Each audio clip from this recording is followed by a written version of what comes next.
Добар ден, почитувани. Во следните 50 на минути ќе го проследите на новото издание на Телма Амбуланта. Комплетниот офталмолошки преглед не служи само за утврдување на диоптер за очила, туку и за откривање на сериозни состојби што не секогаш се забележуваат, како покачен очен притисок, глауком, катаракта, оштетување на очниот нерв или пак кератоконус. Што се треба да опфати еден очен преглед?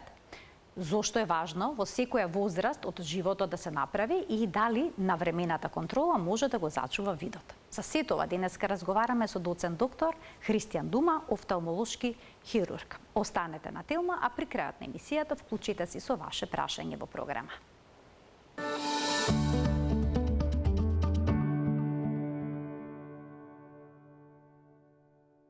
Колку често треба да правиме комплетен офталмолошки преглед и дали добриот вид секога значи здраво око? Ова прашање ќе му го упатиме на доцент доктор Христијан Дума, офталмолошки хирург од Универзитетската клиника за очни болести. Докторе, добре ни дојдовте повторно во Телма Амбуланта. Добар ден. Фала на поканата и чест ми е да бидам гостин во вашата телевизија. Навистина ми е драго што прифативте нашата покана за гостување и што ќе проговориме на оваа многу важна тема. Еден од најчестите прегледи на окото е оној за утврдување диоптер, кога ни се потребни очила, кога не можеме да гледаме баш најдобро. И сега, дали диоптерот е само бројка и важно ли е очилата со диоптер да ги земаме секогаш со рецепт? Или пак можеме да појдеме на пазар, во аптека или пак да си купиме готови очила со диоптер од оние интернет продавници, например од Кина? Прво ќе почнам со една реченица која што многу ја сакам. Тоа е дека ако кондурите се одлика на карактерот, очите се одлика на душата. И често пациентите кои ќе дојдат кај нас и ќе се пожалат дека не гледа, дали во некомерена форма или порадикална форма, ние ќе дојдеме и ќе му речеме со очите све окей. Он викаме, докторе, не гледам. Пациентите и гледачите треба да ги потсетиме и да им кажеме дека видот, тоест гледањето, не се само очите. Очите се на камера, која што ја пренесуваат светлината, нервот ја пренесува информацијата до мозокот и мозокот ја чита. Што значи, пореметувањето на видот не значи дека е право пропорционално врзано со очите. Но кога разговараме за диоптер, е право пропорционално врзано со очите. Диоптерот може да биде кратковид, далековид, астигматизам и презбиопија.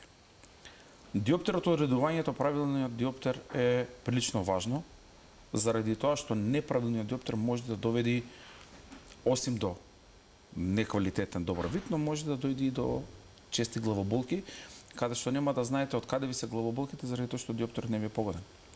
Но и да се погоди диоптерот, треба некој да ја погоди прескрипцијата на ночерич, значи изработката, да ја направи така како што е препишана од очниот доктор.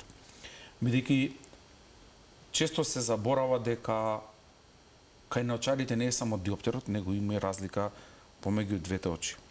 Ако се утни таа разлика, може многу често да дојде до непотребна вртоглавица, главоболка, нагорни повраќање, тешкоти во стомакот и луѓето често не може да откријат од каде потекнува таа нелагодност. Да, очните доктори даваме ночари, но во Македонија се уште има и оптометристи кои што ги дават ночарите, се соодветно едуцирани. И луѓето често одат на пазари. Кој било од соодветните кадри, дали офталмолог или оптометриста, се доволно едуцирани за да дадат правилен диоптер. Оптичарите не. Оптичарите се едуцирани да изработат ночари, не да дадат прескрипција. Они може да дадат прескрипција, кој што можам и јас да дам сега мислење за економијата. Но јас не сум соодветен да дам за економија, така оптичарот треба да даде мислење за рамките на очарите, но не за видот. Земањето на ночари од пазари е нешто кое што сегде во светот постои. Постоело и ќе постои. Прво, тие се ночари кои што се за прва помош, кога немате други ночари да земите, ќе ви ја завршат работата. Но ќе ви ја завршат работата за ночари кога имате потреба за гледање блиско. Со читање. Така. Ќе ви ја завршат во прва ситуацијата, но тоа се ночари кои што имаат по дефолт по пиларна дистанца. Ако ви се погоди, ви се погоди, ако не ви се погоди, не ви се погоди. Квалитетот на стаклата, изработката е со непознато потекло и квалитет, но кога треба да се земат ночери за гледање далеку, нарочито за помладата популација, мојата препорака е да се оди на соодветен кадар, кој што е едуциран соодветно за пресметка на ночери, да се оди на соодветно место каде што може да се даде прескрипцијата кој што е дадена од соодветниот кадар и таа прескрипција да се провери од кога ќе се земи на соодветниот кадар кој што може да кажи дали целиот проект, ќе речам давање на рефракција е комплетиран. Препишаното, изработеното, производот се враќа повторно да се види дали е тоа што е кажано. Спротивно може повторно да дојде до некои потешкоти кои што може да доведат до нелагодност кај пациентите. А дали постојаното носење очила со диоптер ги прави очите мрзеливи и го влошуваат сето тоа диоптерот? Постојано такво убедување? Не. Прва ствар, очите не се трошат од гледање. Некој ќе речи нема да гледам, ќе мижам за да одморам. Да, треба да се мижи да се одмори во ситуација ако долго време гледате на блиску. Природата не направила какви што не направила. Трчањето е направено за да може да бегаме, да ловиме и треба да биде кратко, а не со сати. Гледањето на блиску, природата го направила за да можеме да видиме некој предмет, но кратко, не цел ден. Ние сме сега во ситуација кога голем дел од денот гледаме од блиску. Нешто што природата не створила, но еволуцијата ќе не адаптира. Ќе си има своја цена. Али, носењето на наочари за блиску подолго време може да дојде до зголемување на диоптерот заради големиот експандираност на рефракцијата. Но, наочарите кои што се потребни за далеку или за стигматизам, не може да поштетат, може само да помогнат. И тие треба да се носат спрема дадената прескрипција од офталмологот или оптометристот. Доколку кај очилото од блиску имаме диоптер кој што е повисок од препорачаниот, ќе се оштети ли видот? Дел од офталмолозите многу сака да го задоволат пациентот и дават диоптер кој што ќе биде малце поголем од тој што треба да биде за пациентот да биде толку многу задоволен да рече леле докторе царси сега толку многу добро гледам од овие ночери и јас сум презадоволен. Давањето на поголем диоптер него што треба нарочито за ночарите за блиску нема некоја голема штета, но го убрзува процесот на зголемување на диоптерот заради тоа што ја намалува и така намалената акомодативна моќ на окото. Значи, нема некоја голема штета, но го убрзува процесот на зголемување на диоптерот. Побрзо диоптерот ќе оди во поголем. Стигнеме до повисок диоптер. Да, заради тоа што се исклучува и така веќе пореметената и компрометирана акомодација на очите кои што се влезени во презбиопи. Че сега збориме за ночери за блиску во ваш. Да. Зошто после 40-та година сите имаме потреба да го оддалечиме листот додека читаме или пак мобилниот телефон за да ја прочитаме по раката? Да, тоа е дискусијата која што многу често ја правиме дали презбиопијата треба да ја решава очен лекар со ночер или ортопед да ги продолжи рацете. Дефинитивно презбиопијата е последица која што е физиолошка и така треба да биде. Тоа е нормално. Тоа е нормално и така треба да биде. Кога разговараме со нашите млади колеги, кога знаеме на испит да им поставиме прашање, му викаме човек на 52 години, физиолошки нормален, здрав во граници на нормалата, кој диоптер треба да го има, треба да го каже математички диоптерот од до. Тој во граници нормала, толку треба да има. И колку е тоа од до? Пациент над 50 години од прилика треба да биде 1,75 до 2. Тоа е границата која што треба да биде. Ако е многу над, има некоја хиперметропија, ако е многу под, има некоја миопија. Али во границите нормалата е таа. Али имаме и пациенти кои што ќе има ночери за блиску и ќе дојде и ќе не се пофали и ќе рече леле докторе се пофалам, многу ми се намали диоптерот за блиску, почнав да читам без ночери. И ние со смех ќе му кажеме на вест кој што не сака да ја слушне, но ние со смех ќе му ја соопштиме дека најверојатно ќе се видиме наскоро на операција за катаракта. Едно од знаците кога диоптерот за блиску се подобрува, се првите знаци за стварање на катаракта. Значи не е добра вест ако почнеме одеднаш да читаме подобро без очила. Не е добро. А, докторе, што е со оние вежби за око, за намалување на диоптријата, што се многу популарни на социјалните мрежи? Дали на вистина можеме на таков начин да си го подобриме видот? Вежби може да се прават, али тие вежби кои што треба да се прават се претежно за движење и акомодација и координација на очните мускули, што значи работата на очните булбуси. Во известна ситуација, кога седите во една известна позиција, самите мускули слабеат, ја губат моќта, исто како мускулите на рацете и ноцете, и мускулите на очите треба да ги вежбате, за да може да имат подобра координација помеѓу очите. Пример, очните мускули, кои што ги движат булбусите, се отприлика 12 пати појаки него што ја вршат својата работа. Заради тоа што очите се движат 24 сати без прекин. Ама кога спиеме и кога спиете, очите внатре се движат. Во известни ситуации вежбите помагат. Има една школа која што кажува дека треба да пробате да вежбате за блиску, каде што школата кажува дека акомодацијата, значи мускулот кој што акомодира, може да ја продолжи својата работа, но не во кузне колкави граници. Може да подобри, но не е дека нешто многу ќе го подобри видот. Али штета нема. Може да се проба. Може да се проба, али да не се очекува чудо. Е сега, исто така, кога се оди на офталмолошки преглед, се мери очниот притисок. Дали очниот притисок е поврзан со крвниот притисок на некаков начин? Се е поврзано во организмот. Не значи дека се директно, може да биде индиректно. Зголемувањето на очниот притисок не е поврзан со крвниот притисок, но имат уземна корелација, каде што може да настани соодветната штета на очното дно, бидејќи е место каде што се студират двата притисоци. Се студира притисокот од очниото и притисокот од крвниот притисок. И тие во корелација може да направат некакви промени, но директна корелација помеѓу очниот притисок и крвниот притисок нема. Како се мери очниот притисок? Дали пациентот може да почувствува дека има покачен очен притисок или пак тоа се утврдува исклучиво на преглед со апарат? Проблемот кај очниот притисок е што од кога ќе ги осетите вие промените дека настануваат од очниот притисок е малце касно. Веќе проблемите се настанати и проблемите кои што настануваат како последица на покачен очен притисок, за жал се неповратни, иреверзибилни.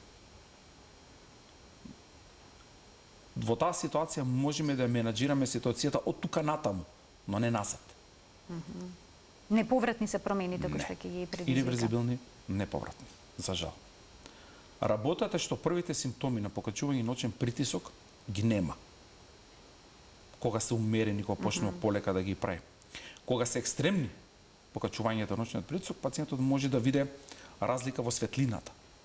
Може да види разлика во боите, може да види роли околу светлата.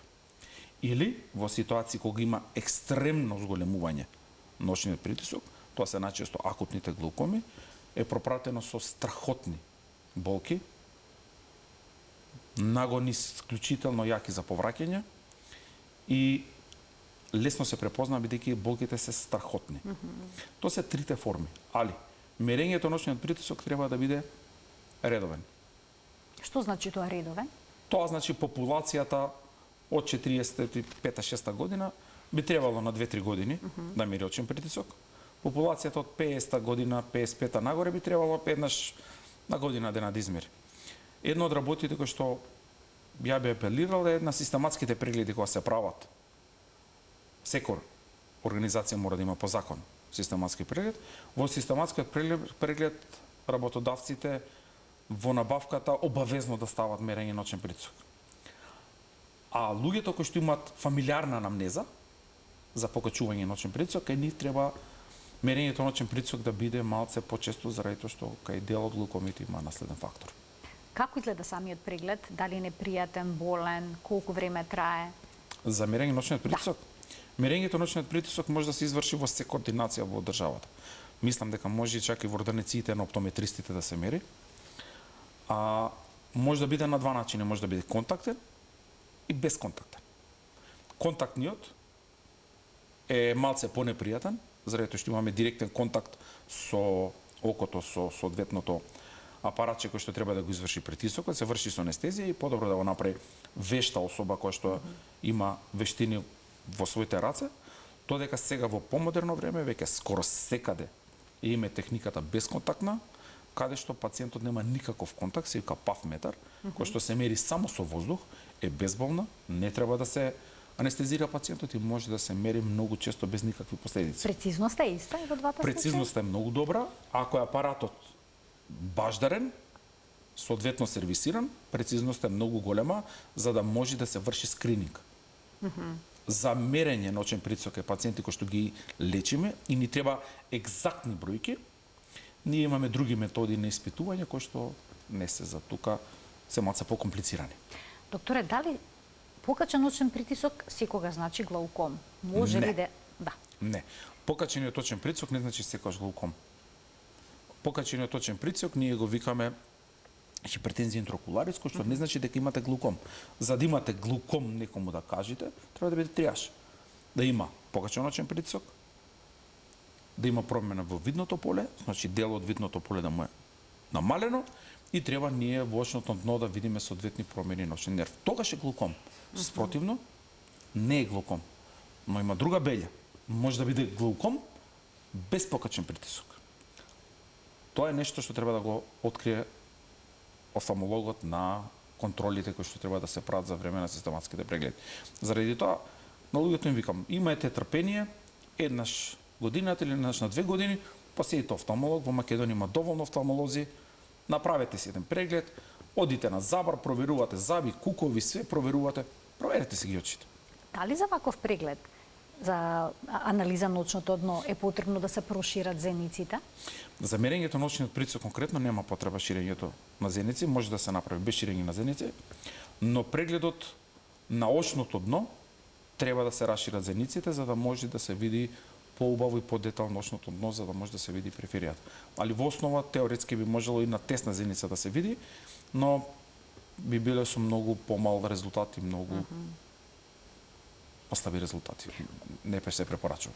Кога се прегледува очното дно, можете ли ке пациентот да процените дали може би има некои хронични заболувања за кои што тој дури не е свесен? Да. За жал на нашите прегледи откриваме многу болести, кој што кажав. Окото одлика на душата, но и одлика на здравието. Единствено место во организмот каде што ние можеме да видиме крвен сад ин виво, во живо. Во живо, така? Да го видиме крвниот сад и во живо ин виво да го видиме очниот нерв, тоест да видиме нерв, е прегледот ночното дно. Едно од работите кои што најлесно ги откриваме и за жал се почесто и почесто ги откриваме е хипертензијата, крвната хипертензија, покачениот точен притисок, и ние може да го откриеме и со тој преглед може да кажеме во која фаза е болеста, дали е во почетна, дали е во средна, дали е во малце подмината фаза спрема состојбата на крвните садеви. Но и можеме многу лесно да го откриеме дијабетот.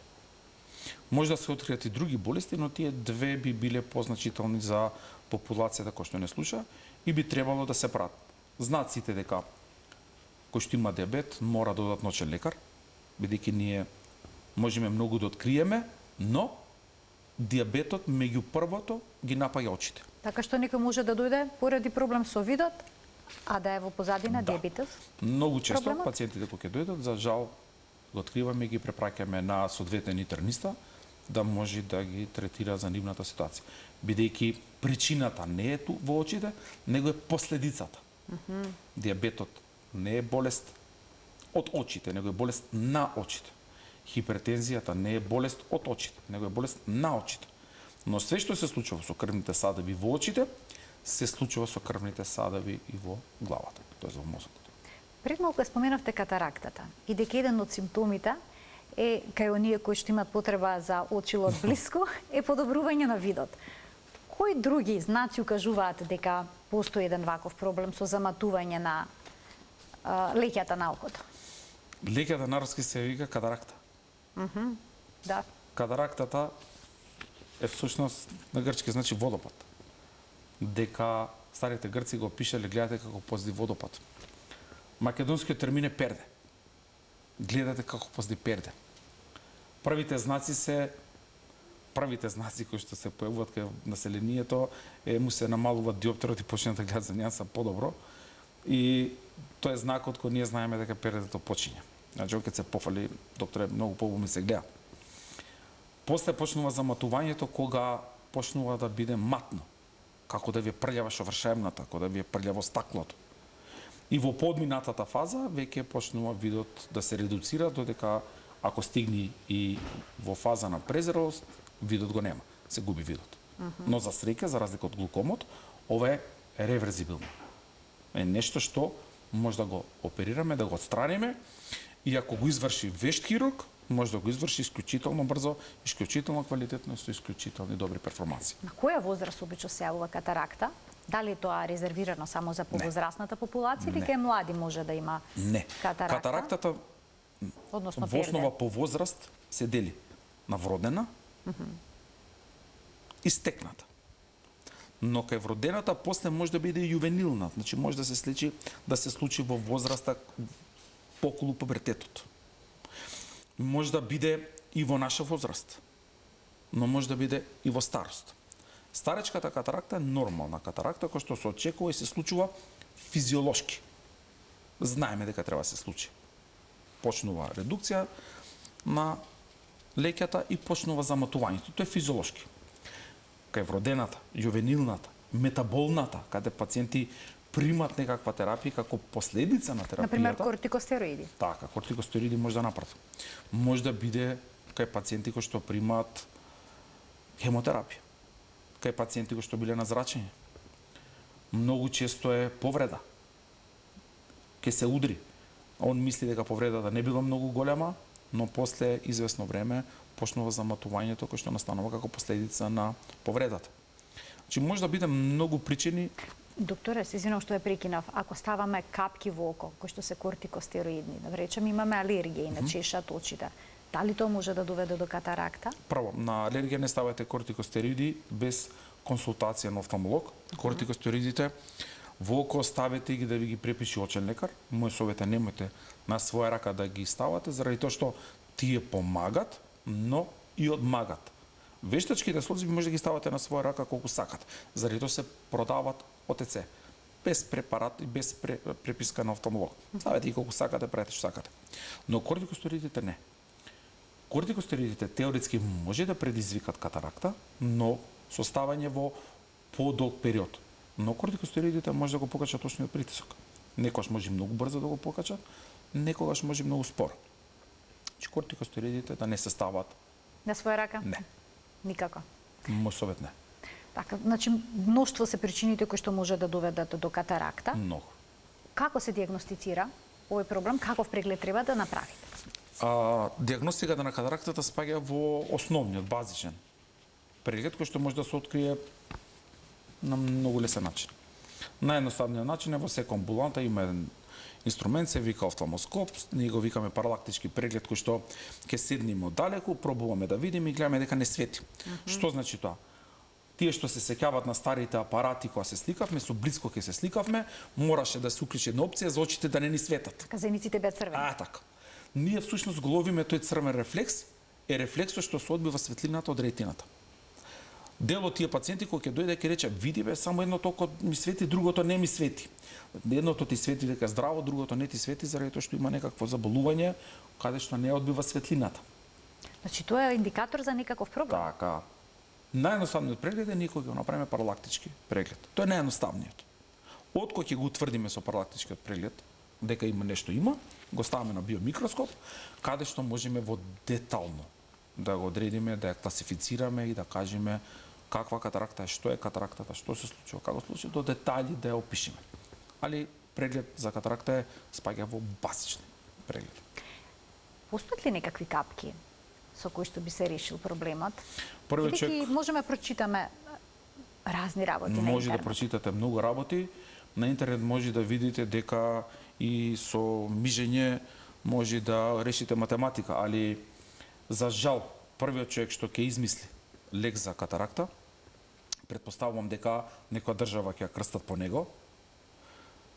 За жал не може и не се надевам дека наскоро ќе се појави. Има лекови кои што ги препишуваат дел од нашите колеги за успорување на катаракта, не ги препорачувам на пациентите да ги стават поради една причина што во една фаза може да ќе го успорат процесот за 2-3%, но после тоа ја комплицираат работата за нас хирурзите кои што треба да оперираме катарактата, делумно ја сврстуваат катарактата тие лекови и малце не комплицираат работата во операција.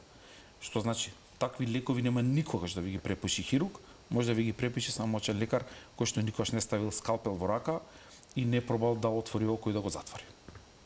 Значи внимателно со тие препарати? Да, пред да би ги земите, разговарате со хирург. Сепак разговарате со некој што оперира.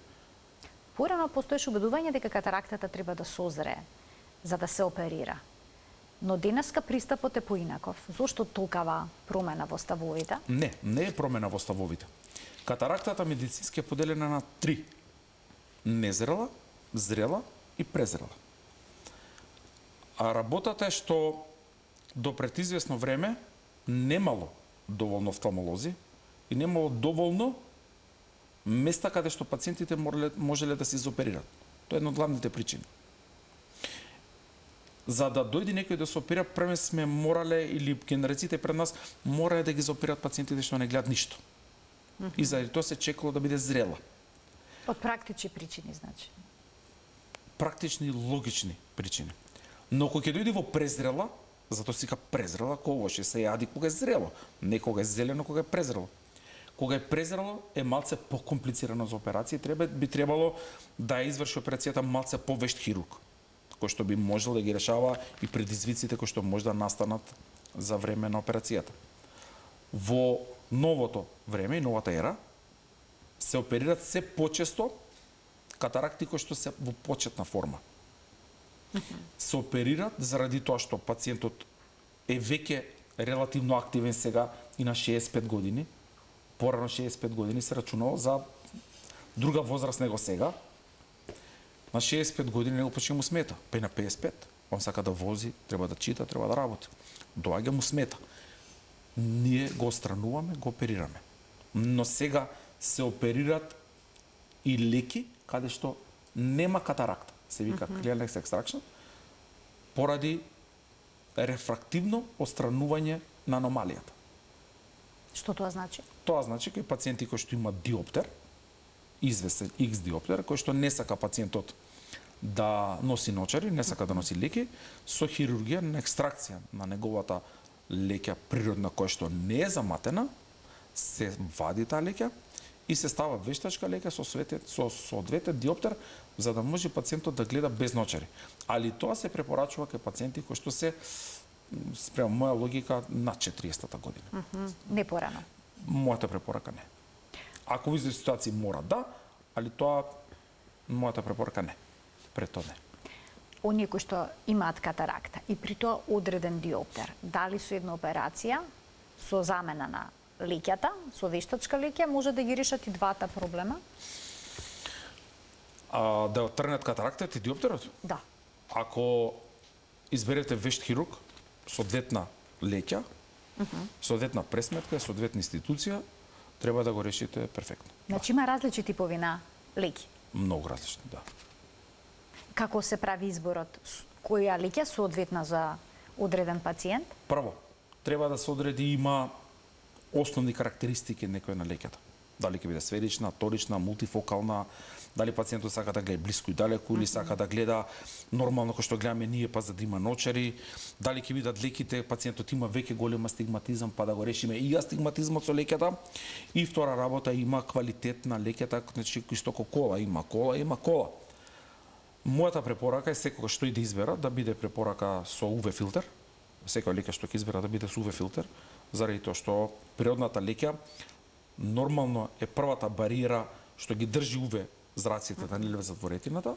Тоа е основната работа која што би препорачал да изберат и после тоа по можност да биде жолта леќа, ако може да се стави и мултифокал да изберат пациенти кои што убаво разговарат со докторот пред да одлучат да стават мултифокал, да знаат во која авантура влегуваат. Убаво да разговарат пред да ги стават. Во која авантура влегуваат? Што тоа значи? Им треба време за адаптација? Треба време за адаптација и има мала редукција на светлината. Значи ќе гледаат потемно? За нијанса мала редукција на светлината има, да. Значи ќе треба да се адаптираат на оваа една нова состојба. Да, али тоа се претежно пациенти кои што пред тоа носеле мултифокални ночари. Добра. И тие веќе се навикнати, оние прифаќаат реалноста. Значи он не сака да носи ночари. Јас сакам да носам ночари. А јас сакам целата светлина. Не ми смета. Ќе носам ночари, или сакам јас сакам целата светлина. Така. А има ли пациенти кои што после операцијата на катаракта ви разговарале како што треба со докторот, очекува дека ќе им се реши проблемот со видот од блиску и надалеку? Има. За жал, бројката таа е малце сега поголема периода, заради тоа што бројката на имплантирани леки кои што се за блиску и за далеку се зголемува и бројот на пациенти кои што доаѓаат со незадоволство се зголемува. Ние сме институција кај што ги работиме и малце позахтевните работи, пациентите кои што ќе дојдат да се жалат таму, им е местото кај што се осекат побезбедни да се пожалат. Да, има пациенти кои што не се доволно припремени за тој тип на леки. И после тоа имаме малце работа за да го средиме тоа. Ако се незадоволни, постои шанса да се замени леката? Се постои шанса. Нема да има компликации? Ако изберете вешт хирург, не. Колкава е опасноста да се загуби видот по операција за катаракта? Да се загуби видот како загуба тотална е многу мала. Статистички е скоро занемарливо да се загуби видот, збориме, но да се случи некаков проблем за време на операција е сепак статистика, прашање во која група ќе бидете, дали во успешните или во групата на комплицирани. Секоја работа си има свој процент на можни компликации, исто и операцијата на катаракта си има статистички податоци кои што кажува колкав е процентот на можните компликации спрема дадената класификација на компликации. Значи имаме лесни компликации, средни компликации, тешки компликации и, не дај Боже, тотално губење на видот. Изборот треба да биде соодветен, нарочито на хирургот, треба да биде изборот на институцијата и времето кога ќе се оперирате. Многу е важно. Времето кога ќе се оперирате, кога ќе споменете некому дека е неопходна операција, се случува или да рече не на докторе, јас прво ќе пробам со овие капки што одложуваат. Ние му викаме дека треба. Расвој. Ниедна катаракта, осим факулитична, која што е веќе презрела и таа прска, за таа кој што даваме апсолутна индикација дека мора да се оперира, ниедна друга катаракта не мора. За секоја операција пациентот треба да дојде и да каже: докторе, сакам да се оперирам. Ако пациентот во моите амбуланти, ако пациентот не дојде и не изјави желба дека треба да се оперира, јас никогаш нема да му кажам ова треба да се оперира. Јас му кажам дека има катаракта. Али да го наведам на операција, не. Сте сретнали ли возрастни пациенти кои што немаат катаракта? Има многу. Многу има. Има многу. Значи не е директно поврзано само со возраста, туку и со многу други возраста фактори. е делумно поврзано, бидејќи таа ја викаме сенилна катаракта или во превод старечка катаракта. Најголем дел кој што влие врз стварањето на катаракта во подминатата фаза во возраста е неносењето на соодветни научари од заштита од УВ фактор. Заради тоа што лекјата ги абсорбира дел од тие зраци и ја денатурализира протеините внатре, ги денатурализира и таа почна да се опацифицира, значи заматува. Значи очилата за сонце не се само моден додаток, туку може да го зачуваат здравјето на окото и да спречат развој на катаракта? Дефинитивно, едно од работите кои што ја инсистирам на пациентите е во лето да носат ночери со сериозен заштитен фактор, каде што е проверен дека го има. Подобро да не носиш ночари, него да носиш ночари кој што е со непроверен УВ фактор. Не носи ночари, природата си го решила. Ке мижиш, зеницата ќе се собери, ќе собира све, светлината ќе се редуцира. Ако носиш ночари со темен пигмент, окото добива импулси, мозокот дека светлината е намалена, очите ги отварате, зеницата се шири, огромна бомбардирана количина на УВ зраци влегуваат на ретините во лекјата и настануваат проблемите. Тоа е едно од работите кои што препорачувам сериозно да се внимава. Значи само од проверено место да се земаат очила за сонце. Од каде ќе ги земате нивна работа, да биде сертифициран, да. Така. Дека сите стакла си имат некаква форма на сертификат за УВ. Заштита. Да. Ќе ги вклучиме доктори гледачите, доколку имаат некој прашање, почитувани од тој момент емисијата е контактна. Ние продолжуваме понатаму како се утврдува проблем со окото наречен кератоконус. Кератоконусот е нешто што многу малце обрнуваме внимание, но гледам се повеќе што можам да разговарам со народ и со пациентите, да таа тема да отвориме, поотворена тема да биде за разговор и полесно да дојде од диагноза, заради тоа што мене ми е дел од специјалноста тоа. Во одделот што го водам, ние баш тоа. За жал, пациентите кои што доаѓаат до нашиот оддел, доаѓаат веќе во малце подмината терминална фаза, кога можеме да помогнеме, но не може чудо. Скринингот исто тука е многу важен. Голем дел од нашите колеги, ако пациентите одат навремено, кај најголем дел од нашите колеги, навремено ќе бидат откриени дека се некаква форма на кератоконус. Ако се открие во многу рана фаза кератоконусот, може да се направи третман, кој што ние го правиме рутински, процесот многу да го успориме, че зборам многу да го успориме, и добар процент да го поправиме видот. Ако не Каков е видот кај тие што имаат кератоконус? Видот што се жалат? Видот кај пациентите со кератоконус првен имат диоптрија која што напредува. Секојаш е минус, напредува и пациентот цело време му се зголемува диоптерот. Првите фази се тоа. Во втора, трета или четврта фаза веќе почнува сериозно преметување на видот, неквалитетна слика, дисторзија на сликата, пациентите знаат да го кажат како гњурење во матна вода. Што и да ставите, вие видот не може да го избистрите, нарочито во градус 3-4, заради тоа што веќе почнува да има промени на корената кои што сериозно сметат. И тогаш веќе, за жал, треба да се прави трансплантација. Трансплантација, не е обична операција. Не. Веќе влегуваме во одмината фаза за нешто што сме можеле, ако го фатиме на почетокот, да го средиме. Да. Со рутински зафат. Апсолутно рутински зафат, безболен, рутински, фондот го признава, нешто што 2025 година не треба да дозволиме да стигне до трансплантација. Ќе ги вклучиме гледачите, потоа имам уште неколку прашања кои што се однесуваат на кератоконус. Добар ден за првиот одлив. Повелете во програма сте. Ало? Добар ден, во програма сте, повелете. Сакам да го прашам почитуваниот доктор, го слушам, толку убави излагања дава. Сакам да му поставам само едно прашање, намали го, да му поставам прашање. Така. Што значи тоа диагноза псевдофакија, кога настанува и дали има лек за таа диагноза? Барем тука кај нас во Македонија. Му благодарам бескрено на докторот. Ви благодарам за вклучувањето во програма. Повелете, докторе. Вака се. Псевдофакија е термин на состојба на окото поврзана со леќата. Имаме три форми. Каде што има леќа, природна ние што имаме, око кој што сме извадиле сме ставиле вештачка леќа и око што нема никаква леќа сме извадиле нема леќа. Нашето око се вика факично око. Добра. Окото што нема леќа се вика афакично око. Окото што има вештачка леќа се вика псевдов. Факично око, псевдо значи лажно. Лажно, така. Диагнозата која што ме праша пациентката, псевдофакија, значи око каде што е извадена леќата заради X причина и е ставена вештачка леќа. Тоа не е болест, тоа е состојба. Каде што окото има вештачка леќа. Тука не треба да се лечи ништо. Треба да се види квалитетот на леќата, пресметката на диоптерот и можно заматување, се вика секундарна катаракта, каде што се заматува.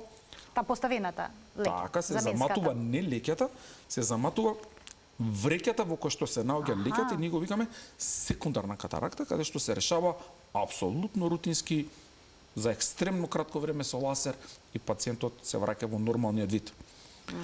Ако е проблемот во окото, во делот кај што оперира на псевдофакијата, но може да биде проблемот и во задниот дел на окото, може да биде болести, диабет, може да биде глауком, може да биде многу други работи кои што доведат до намалување на видот, не значи дека намалувањето е право пропорционално врзано со лекета кои што се наоѓа во окото. Али псевдофакија значи лажна леќа, псевдо, лажно. Така. Убаво Лажна што ни го факија. појаснивте. Што ни го појаснивте, да вклучим уште еден гледач. Добар ден. Добар ден. Во програма сте, повелете. Поздрав до водителката и до професорот.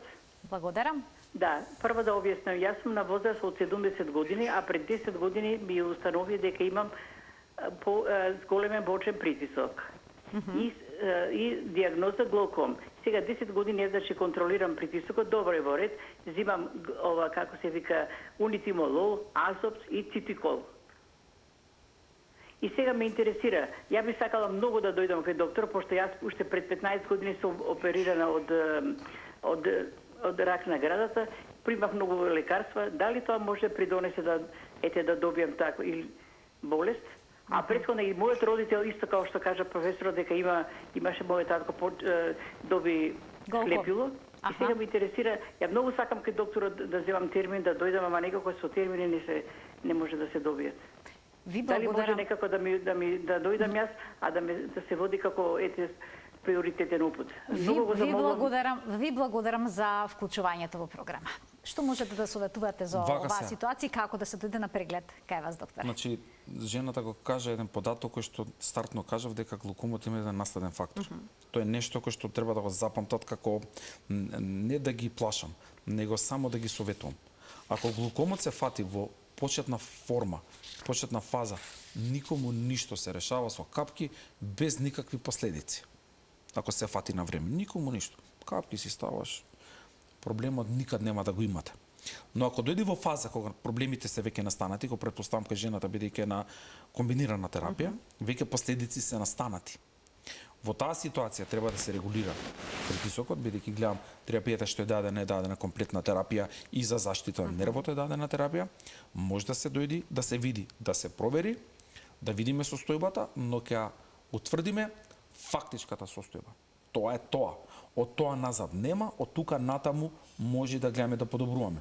Прашањето кој што го постави дали е поврзано со болеста што имало другото, најверојатно не, бидејќи глаукомот е етиолошко заболување кој што настанува како последица на промени во самото око, а не се право пропорционално врзани со другите болести, него идентитет сам за себе. Ке вклучиме уште. Ако сака пациентката, слободно вторници сум амбуланта, приоритетно е на упуче, со задоволство ке прегледам. Уште еден гледач ке вклучиме. Добар ден. Добар ден. Повелете. Сакам да го прашам докторот.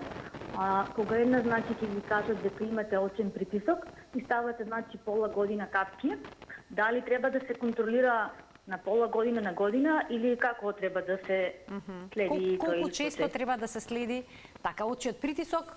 Кога веќе се дава терапија? Ова е едно убаво прашање. Ви благодарам за вклучувањето во програма. Што можете да советувате? Прво, колку што разбрав, пред пола година почнала терапијата, во мојата амбуланта јас кога работам, кога ќе се даде терапијата за очен притисок, на почеток ги правам контролите, малце почесто, за да видам дали сум ја погодил терапијата. Јас не сум дотолку паметен за да можам од прв пат све да погодам, сум просечен човек кој што морам да проверам, да видам дали ми успеала стратегијата.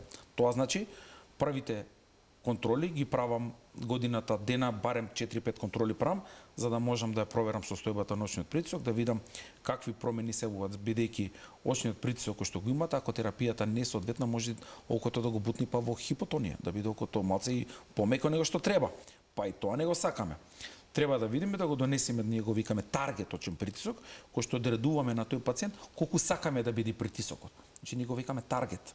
Толку сакам да биде, заради X причини, бидејќи се настанати тие промени во очниот нерв и мене притисокот ми треба да ми биде пример 12. Ја го правам контролите малце почесто, од кога ќе се установи терапијата, ќе видиме дека промените на очниот нерв не напредуваат, испадите на видното поле не напредуваат, тогаш контролите може да ги правиме на 6 месеци, на година дена, од кој ќе дојдеме до една стабилна форма и знаеме дека сме окей. Има ли пациенти што не може да ги толерираат капките? Има, се да. гади? Има пациенти кои што се реактибилни на капките, али претежно се реактибилни на конзервансите кои што се наоѓаат во капките. Има пациенти кои што реагираат на состојките на алергиска основа, има пациенти кои што реагираат и на токсичка основа на препаратите и супстанциите во капките, но претежно е реакција на конзервансите. Има решение во тој случај? Има решение. Постојат други фирми, други капки, Значи, други форми. може се промени 2025 година. Така. Решение за све има. Ако не го знам ја, не значи дека нема. Има попаметен од мене, ќе го реши. Секојаш има некој попаметен од тебе. Докторе, кога зборуваме за катаракта, не за катаракта, за кератоконус, извинувам, дали може да бидат решение тврдите леки Може. за да се врати? Не може да се врати, но може да го коригира видот. Видната острина може да ја коригира, да го врати не може. Теоријата, кој што порано беше, ќе се стави тврда лека за диоптерот да не оди понапред.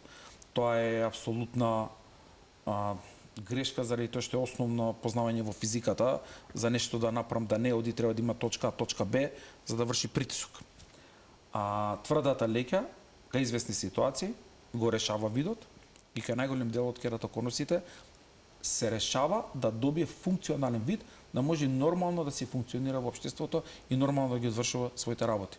Но има и едни поодмината фаза, кои што се склерални, големи контактни леки за кератоконуси, во поодмината форма, кои што и кај нив може да го коригира видот, да добијат функционален вид, за да може да работат, да функционираат, да живеат нормално. Но од кој ќе надмини таа фаза, веќе мора кератопластика. Како изгледа тој зафат? Дали е сложен? Да, сложен е. Да, сложен е. Али е најуспешната трансплантација на планетата и најчесто извршуваната трансплантација моментално се врши на нашата клиника. Имате пациенти? Има пациенти Со- повеќе него што можеме да ги сработиме. На која возраст обично? Нема правило. Нема Причина правило? може да биде различна за трансплантација или за кератоконус. За кератоконусот ве прашувам, што може да Кератоконусот почнува во пораната фаза од возраста. Претежно почнува со почетокот на пубертетот. Има една работа која што е секогаш двумење измеѓу офталмолозите, дали е кокошката или јајцето прво. Тоа е дали кератоконусот настанува како последица на чешање или кератоконусот чеша. Пациентите кои што почнуваат да имаат кератоконус многу често Си ги тријат очите? ги тријат очите. Има една теорија која што вика дека кератоконусот настанува како последица на триењето на очите, на чешањето и се среќава како rubbing disease, болест на триење, на чешање, извините. Ама има една теорија вика поради настанувањето на кератоконусот него го чеша. Дали јајцето или кокошката. И тука е двумење измеѓу нас, кажување разни теории и теореми, но се надеваме дека понатаму И тоа ќе се некој разјасни. негде, некој јапанац ке докажи дали јајцето или кокошката. Али во основа се рачуна rubbing disease и тоа се едно од првите симптоми кои почнуваат пациентот осеќано сфрабеш. А има ли операција со која што може да се отстрани оној конусен дел? Да, тоа е крослинкинг, што ви го кажав. Да, Ако се открие на време, се прави една терапија, интервенција, не операција, интервенција, се вика крослинкинг, Добро. каде што ние го успоруваме за многу и го подобруваме за една форма. Но не ако е во екстремно одмината форма. Ако е во градус 3 или 4, не. Не се препорачува да се направи крослинкинг, заради тоа што резултатот нема да биде кузне што. И пациентот би требало да е барем под 32-3 години, заради тоа што после 32-5 година се рачуна дека природата веќе физиолошки нормално го прави крослинкингот, што значи губи водата од својата корнеа и веќе можноста за ектазија, еластичноста на корнеата се губи. Докторе, денеска сите сме цело време пред екрани. Како сината светлина влие врз окото и дали е пожелно на очилата што ги носиме да ставиме некаква заштита за таа сина светлина? Кога ќе ме прашат како дејства сината светлина на очите, ја викам неубаво. Сината светлина не е пријател на окото. Не е пријател на целиот организам, заради тоа што сината светлина дава импулс на организмот за будење. Дека треба да се разбудиш. Проблемот е што ние сината светлина примаме и навечер. Кога организмот треба да лачи мелатонин, ние да спиеме, ние му даваме импулс Дека дека треба да се буди. Сината светлина треба да се редуцира во секаква форма што можеме. Прво, ми препорачувам на сите во телефоните своји да влезат да исклучат плавата светлина. Има опции да може да исклучите и редуцирате. Да, помагаат на очарите кои што имаат редукција за плава светлина и што помалку да бидеме експонирани на плава светлина, нарочито во вториот дел од денот, ако сакаме да се лачи што поќе мелатонин. Ако не, лачењето на мелатонинот ќе биде малку спорено, бидејќи ние му даваме импулс дека треба сме будни. Кога сме под стрес или кога сме цело време пред компјутер, понекога забораваме да трепкаме. Се јавува ли сувост на окото поради тоа? Да, тоа се вика компјутер виждал синдром, кога пациентот заборава да трепне. Трепкањето, фреквенцијата би требало да биде 20 пати во минута, кога работите на компјутер или кога возите навечер, сте толку концентрирани што заборавате да трепнете. Ке ви биде чудно, ке речи како заборам да трепнам. Така забораш да трепниш, види го колегата во канцеларијата што работи и карши тебе, не му кажува дека го гледаш и кога е концентриран ќе речи че ќе имам кога ќе трепне. После десно ќе речи ој е лут, овој не трепка. Не е лут, он е само концентриран. И заради тоа што он е концентриран, не трепка, гледа да работи што подобро може, окото се суши, ја губи солзата која што физиолошки би требало да биде, бидејќи природата направила солзата таму да седи, време кое што е дадено 20 пати во минута да трепниш, а ние трепкаме минутата 3 пати тогаш. Што значи излегуваме ван физиолошкото, а не влегуваме во патолошко. Значи тоа е ван физиолошко, не патолошко. Значи не е болест, него е ван физиологијата. Тоа ќе создаде проблем со видот? Да, може да создаде видот. Проблем нарочито ќе дојде пациентот и ќе речи цела вечер возев, види ми ги какви се црвени очите. Црвени се очите заради тоа што не трепка. Толку бил концентриран на возењето, солзите си сушиле и солзите кога се сушат, окото нема што да го лубрицира. И очите почнуваат да се бранат сами себе. А очите се бранат со тоа што ќе пуштат крвни садеви, тие ќе се рашират и окото станува црвенко. И после работа цела вечер на компјутер, кога ќе седи тоа вика, очите ми се многу заморни. Очите не се заморни, очите се суви. Препорачувате во таква ситуација се ставаат виштачки солзи? Да, виштачките солзи треба да се користат, нарочито кај луѓе кои што мора да ги вршат тие работи. Тоа е професија му е тоа. Цела вечер вози, цела вечер работи на компјутер, не може да му речеме ние да не работи. Ние прво им викаме трепкај, многу е смешно кога ќе му речеме на пациентот трепкај. Мислам, али реалноста е таа, али во известни ситуации викаме да. Земите солзи, ставите од време на време, али јас им кажам подобар предлог. Стани и написи една вода, малце со ладно вода изми го лицето, е многу подобро него хемикали во окото. И да запамтиме, значи да трепкаме. Кога Да, работиме само да на не биде компјутер. многу често трепкањето, бидејќи соработникот од другата страна може погрешно да го тумачи. Доктор, ви благодарам многу за вашето денешно гостување во Тилма амбуланта. Може би сосема на крај, колку често да правиме офталмолошки прегледи? Офталмолошки прегледи треба да се прават на година ден или година и пол. Ако немате никакви заболувања и некакви предиспозиции за заболување на очите, ако имате, тогаш треба да ги правите спрема закажани термини од офталмолог. Ви благодарам многу Беше за задоволство. вашето гостување во Тилма амбуланта. Ким се заблагодарам и на гледачите што и денеска не следеа со внимание. Почитувани ви посакувам пријатен ден.